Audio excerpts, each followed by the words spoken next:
नमस्ते। आज के इस नए एक्सप्लेनर में आपका बहुत बहुत स्वागत है। आज हम इंग्लिश ग्रामर की एक बहुत ही खास इमारत का नक्शा या कहें कि एक बिल्डर्स ब्लूप्रिंट समझने वाले हैं, और वो है पास्ट कंटिन्यूअस टेंस। मतलब बीते हुए समय की घटनाओं को बिल्कुल सही ढंग से बताने का एक बेहद मजबूत ढांचा। तो चलिए बिना किसी देरी के सीधे शुरू करते हैं। आज का हमारा एजेंडा बिल्कुल साफ और टू द पॉइंट है। पहले देखेंगे कि ये पास्ट कंटिन्यूअस आखिर है क्या, फिर इसके कोर ग्रामर रूल्स यानी मुख्य नियम समझेंगे। उसके बाद पॉजिटिव, नेगेटिव और सवाल पूछने वाले वाक्य कैसे बनते हैं ये देखेंगे। और हाँ, आखिर में 10 बहुत ही जरूरी की वोकैबुलरी वर्ड्स और एक छोटा सा प्रैक्टिस टास्क भी होगा। तो चलिए पहले भाग की तरफ बढ़ते हैं। What is past continuous? किसी भी वाक्यों में आखिर इसकी पहचान कैसे की जाए? देखिए, सबसे मजेदार बात यह है कि हम इसे अपनी रोजमर्रा की भाषा से बहुत आसानी से जोड़ सकते हैं।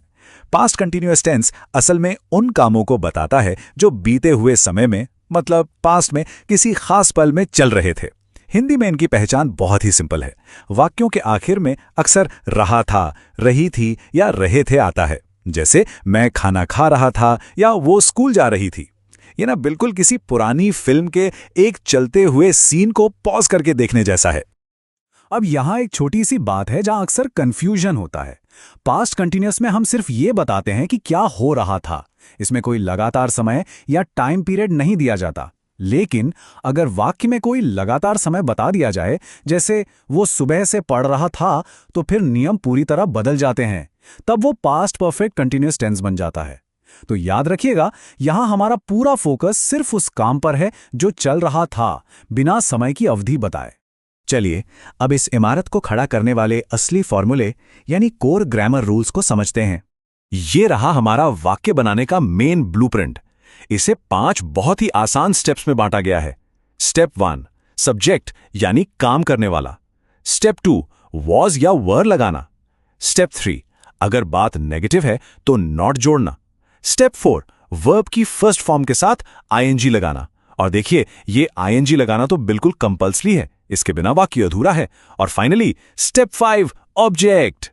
अब सबसे बड़ा सवाल जो सबके मन में आता है कि वॉज कहाँ लगाना है और वर कहाँ। अक्सर गलतियां यही होती हैं। रूल बहुत ही सिंपल है। वॉज का इस्तेमाल हमेशा आई, ही, शी, इट और सिंगुलर नामों के साथ होगा, जैसे मदर या फादर। और वर हमेशा यू, वी, दे और प्लूरल नामों के साथ आएगा, जैसे फ्रेंड्स या स्टूडेंट्स। बस इस एक रूल को पक्का कर लीजिए, आपकी आधी टेंशन यही खत्म। खैर, सिर्फ रूल्स रटने से तो काम नहीं चलेगा, है ना? आइए देखते हैं कि पॉजिटिव और नेगेटिव वाक्यों में ये रूल्स असल जिंदगी में कैसे काम करते हैं। यहां एक पॉजिटिव वाक्य का बहुत ही बढ़िया उदाहरण है। Mother was anxiously waiting for me at home. मतलब मम्मी घर पर बड़ी बेसब्री से मेरा इंतजार कर रही थीं। यहां ब्लूप्रिंट के सभी हिस्से अपनी अपनी जगह पर बिल्कुल परफेक्ट फिट बैठे हैं। लेकिन जरा रुकिए और सोचिए, आखिर इस वाक्य में वॉज और वेटिंग का ही इस्तेमाल क्यों हुआ? रीजन बहुत सीधा है। मदर एक सिंगुलर सब्जेक्ट है, यानी एक वचन है, इसलिए वॉज आया। और क्योंकि काम जारी था तो वर्ब वेट के साथ आईएनजी लग गया और वो वेटिंग बन गया। अब एक नेगेटिव यानी नहीं वाले वाक्य को देखते हैं। उदाहरण है, father was not playing chess with his friends, यानी पिताजी अपने दोस्तों के साथ शतरंज नहीं खेल रहे थे। यहां ध्यान देने वाली बात यह है कि नॉट हमेशा हेल्पिंग वर्ब यानी वॉज या वर और मेन वर्ब यानी प्लेइंग, इन दोनों के बिल्कुल बीच में आकर बैठ जाता है।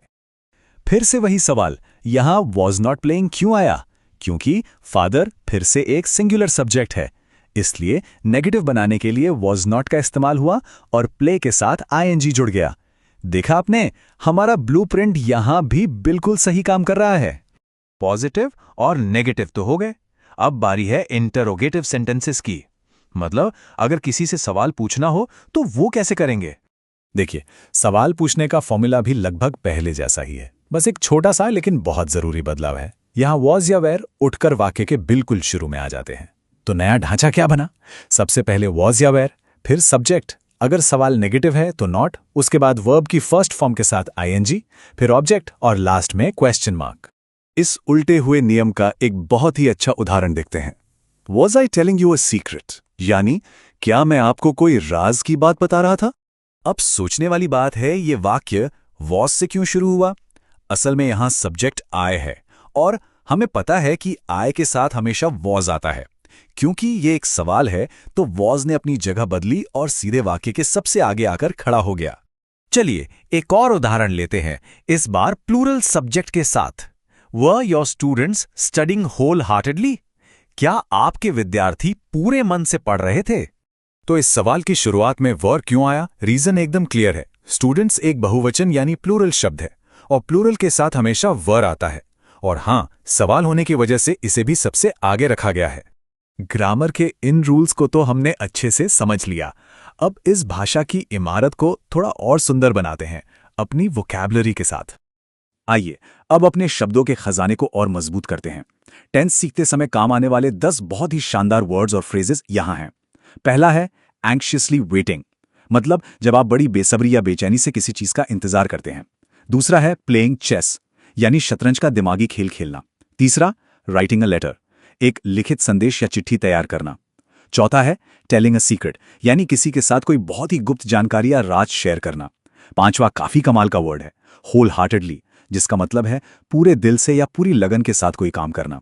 छठा है ईटिंग फूड, बहुत ही सिंपल, खाना खाना। सातवां गोइंग टू स्कूल, पढ़ने के लिए स्कूल जाना। आठवां है स्कूल प्लेग्राउंड, यानी स्कूल में बाहर खेलने का मैदान। नौवां है कंटिन्यूअस टाइम, जिसका मतलब है एक लगातार चलने वाली अवधि जो याद रहे पास्ट कंटिन्यूअस में इस्तेमाल नहीं होती। और 10वां है स्टूडेंट्स, यानी सीखने वाले विद्यार्थी। अगर आप इन शब्दों को अपने वाक्यों में शामिल करेंगे ना, तो आपकी फ्लुएंसी और कॉन्फिडेंस दोनों एकदम से बढ़ जाएंगे। तो चलिए, ब्लूप्रिंट अब पूरी तरह तैयार है, औजार आपके हाथ में है। अब इसे हकीकत में बदलने की बारी आपकी है। आपके लिए एक छोटा सा लेकिन बहुत ही असरदार टास्क है।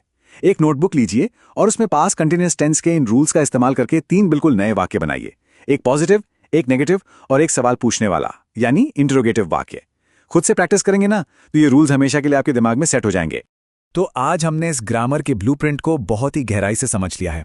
अब जाते जाते जरा सोचिएगा, अब जब आपके पास ये रूल्स हैं, तो पास्ट की ऐसी कौन सी दिलचस्प कहानियां या मेमोरीज हैं जिन्हें आप इन वाक्यों में ढालकर दूसरों के साथ शेयर कर सकते हैं? क्योंकि ग्रामर सिर्फ किताबों के नियम नहीं होते, ये पुरानी यादों को फिर से जिंदा करने का एक बहुत ही शानदार तरीका है। जरूर सोचेगा इस बारे में। आज के इस एक्सप्लेनर में हमारे साथ जुड़ने के लिए आपका बहुत बहुत शुक्रिया।